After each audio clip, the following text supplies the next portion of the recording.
Under item 702, the Regional Transportation Plan, RTP update, Ryan? And while Ryan gets up there, I just wanted to provide a quick refresher on our regional transportation plan and our different approaches that we're taking this year as opposed to previous years. So our current regional transportation plan is on to 2050, and the goals and recommendations identify how our 7 counties and 284 municipalities address transportation, housing, economic development, open space, environment, and other quality of life issues here. You know, the 3 guiding principles informed by every recommendation will continue to serve as our pillars for our next RTP: inclusive growth, really making sure that we're focused on growing our economy for everyone across our region; resilience, making sure that we're prepared for both those rapid changes, but also those things that are known and unknown across our region, and that we are prioritizing our limited investments and our resources here, really making sure that we're carefully targeting the best opportunities for us to get that big return on investment for the limited resources that we have here.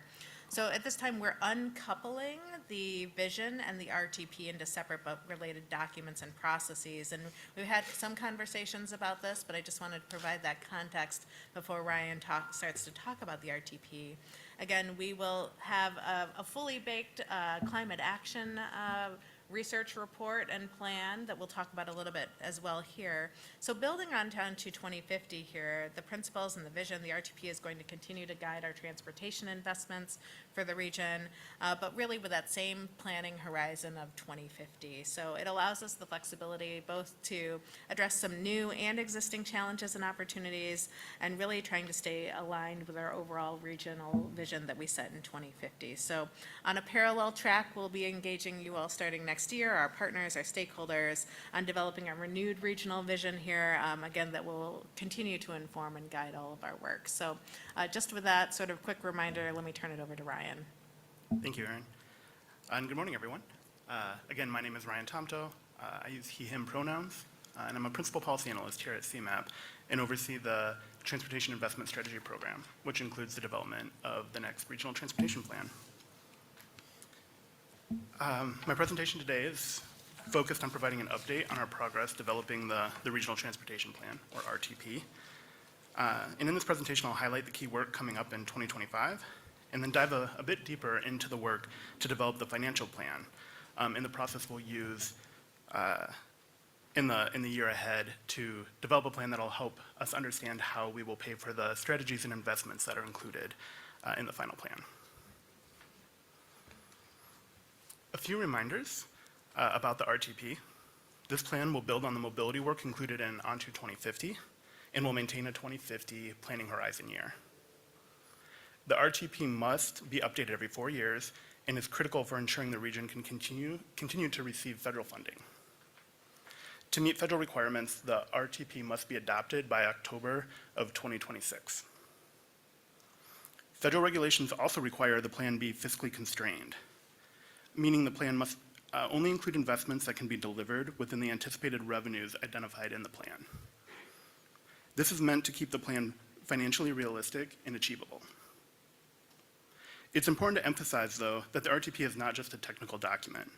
It's an opportunity for the region to reflect on our vision and goals for our transportation system, and to check in on our progress on these goals and use that information to prioritize the policies and strategies that guide transportation investments for the long-term future of Northeastern Illinois. There's a lot of work that goes into developing this type of plan. The process involves revisiting goals and objectives, measuring performance, and forecasting future transportation needs based on how the region will grow and change. Throughout the process, we're asking big picture questions, like what kind of transportation system do we want? What are the challenges and opportunities? And how do we get there? This is about making strategic choices to ensure we're addressing current challenges and positioning the region for the future. So as you can see here on this chart, there are many streams of work currently underway to develop the plan. Teams are working to collect and analyze data, to understand existing conditions, and forecast future regional needs. We've also been working to understand the transportation priorities of communities throughout the region. We previously presented on our review of over 30 multimodal transportation plans at the local, regional, state, and federal levels. We've also been on a listening tour, going throughout the region, talking to communities about what transportation priorities are top of mind for them. We've been working with our partners to update policies and processes related to the selection of regionally significant projects, and we've begun the process to develop the RTP's financial plan, which I'll go into greater detail here in a few moments. Throughout these streams of work, we're engaging with our transportation partners and stakeholders, as well as taking an equity-centered approach to public outreach. So looking ahead to 2025, the Board and MPO Policy Committee will see this work come before you at your various regularly scheduled meetings. Early next year, we will present on the updated approach for selecting regionally significant projects, which will kick off the process to begin identifying and evaluating them for which projects we'll be including in the final plan. In the spring of 2025, we will bring information on emerging priorities and existing conditions to help inform conversations on prioritizing strategies in the plan that will take place at your regularly scheduled meetings, as well as in a series of stakeholder forums that will take place later in the summer of next year.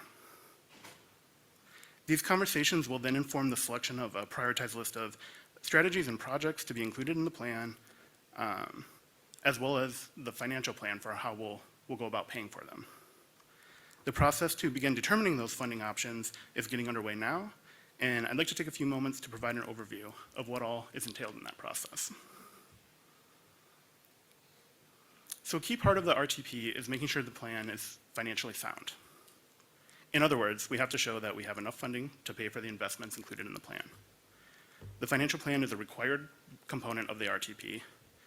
Specifically, federal regulations require the financial plan demonstrate sufficient funding will be available to cover the multimodal surface transportation investments identified throughout the planning process.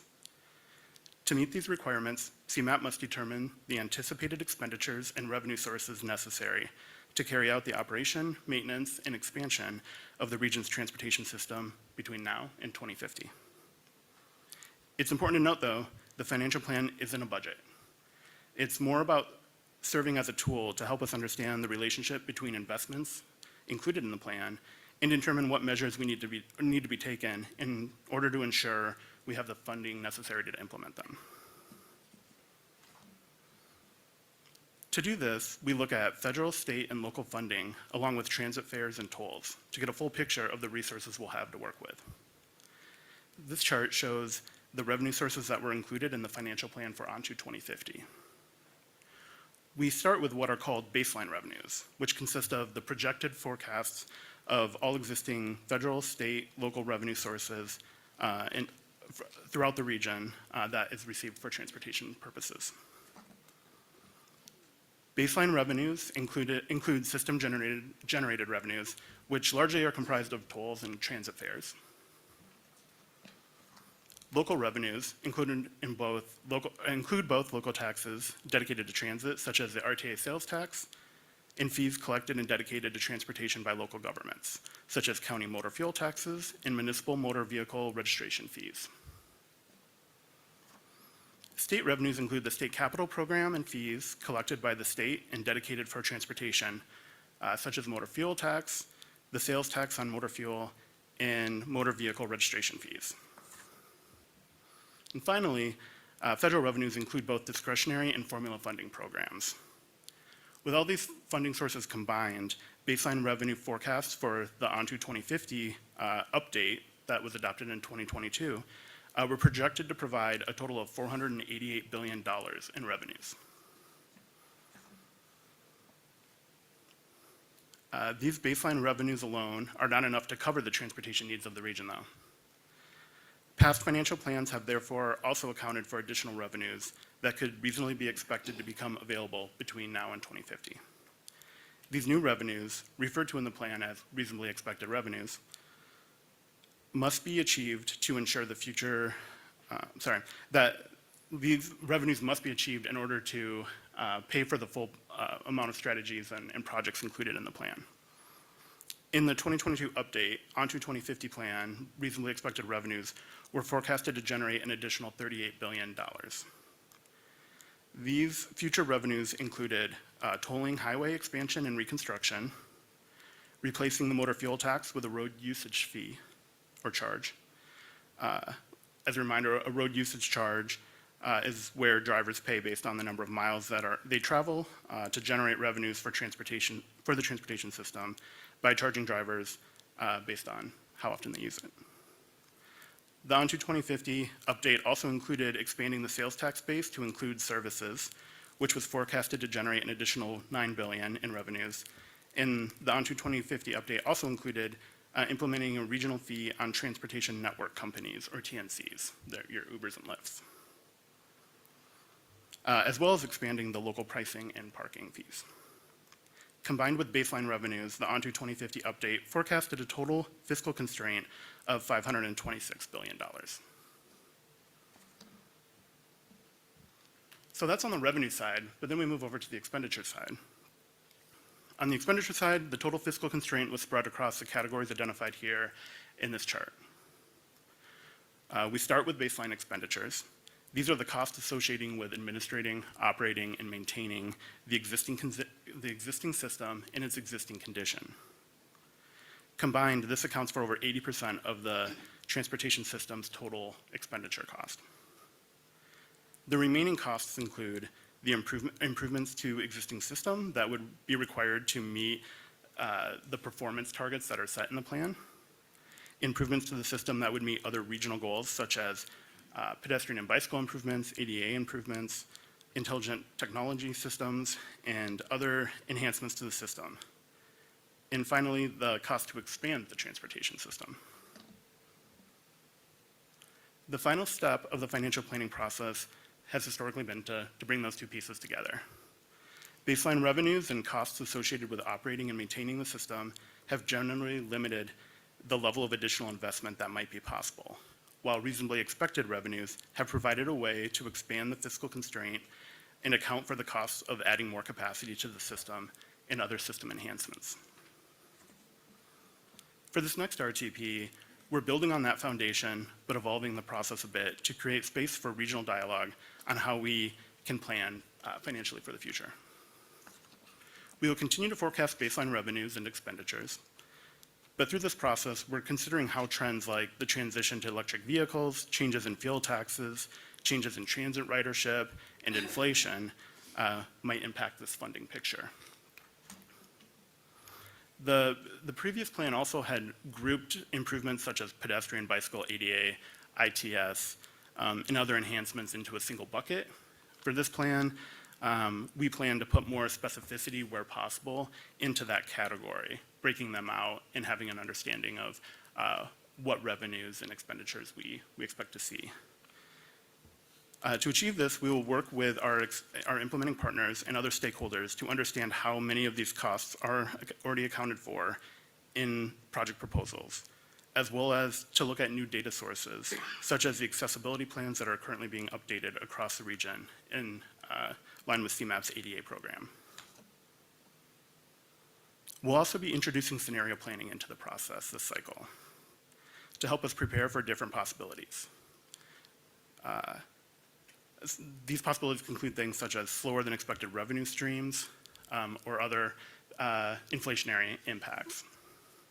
By considering these scenarios now, we can have more informed decisions later. This approach will help us forecast potential new revenues and highlight trade-offs if funding falls short of expectations, helping us to navigate the fiscal constraint federal requirements.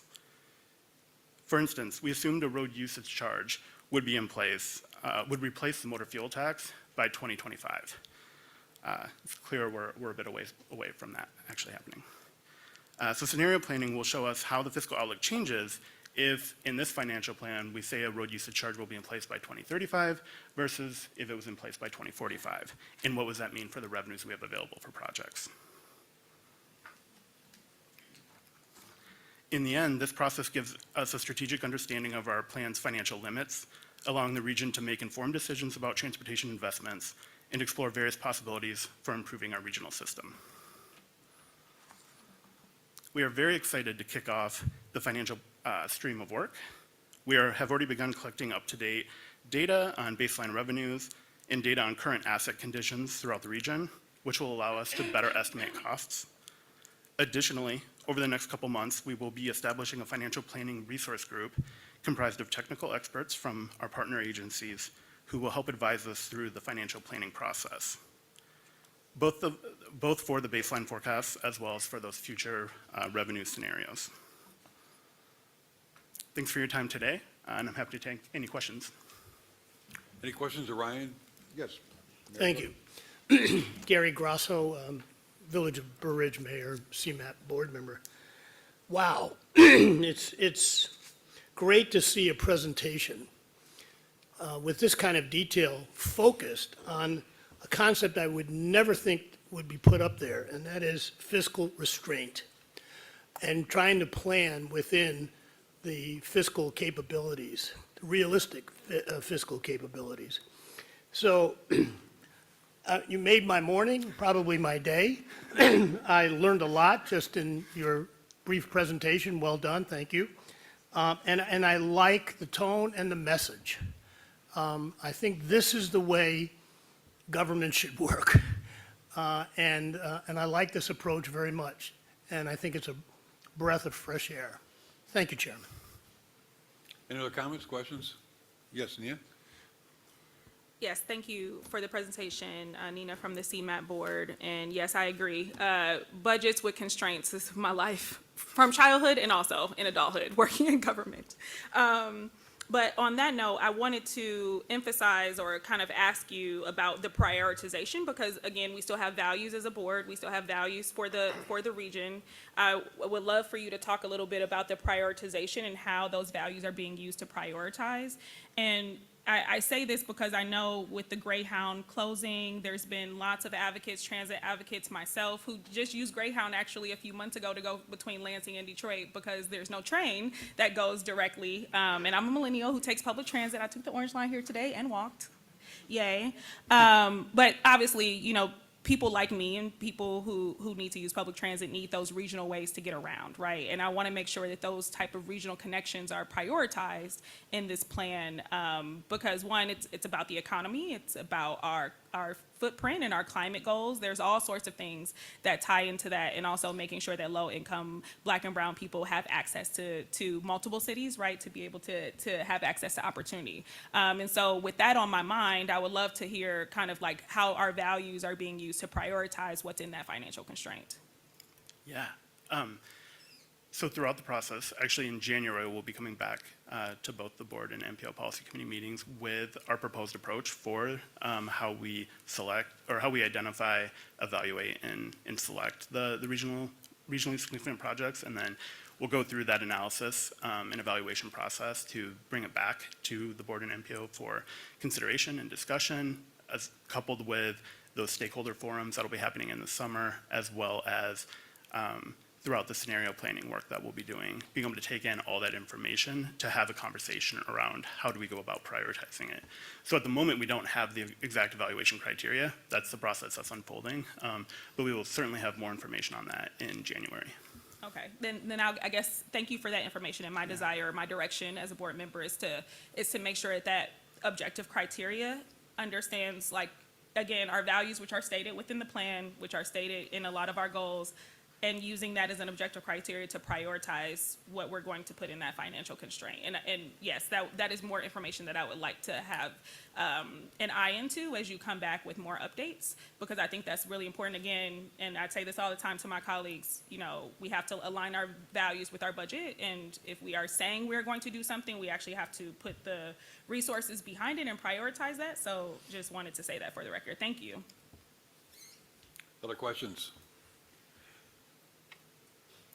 And understanding, as we have over the many, many years, is that the fiscal constraints, or certainly the revenue constraints, are outside of our control, but both state and federal revenue sources taking place. So you wish you also had leadership here in the General Assembly to observe what this is all about. We've had spurts over the years with surges of capital investment, but certainly nothing steady. So in consideration of what has been laid out here as potential revenue, we are unfortunate a gap away from understanding as an entire state the challenges that we need and the fiscal investment by sources outside of our control to be a partner in this. So that continues to be a challenge going forward. Mr. Secretary? Oh, I'm sorry. Yes, Doctor, go ahead. Koros Mohammadian, CMAP Board. Thank you for the report, and I'm glad that you were considering the decline in transit ridership as well as the transition to electrical vehicle. That's great. I was just want to encourage you guys to also consider the population decline and all the depopulation happening in our region in the past, few years. That's going to be actually just changing your baseline. Mr. Secretary?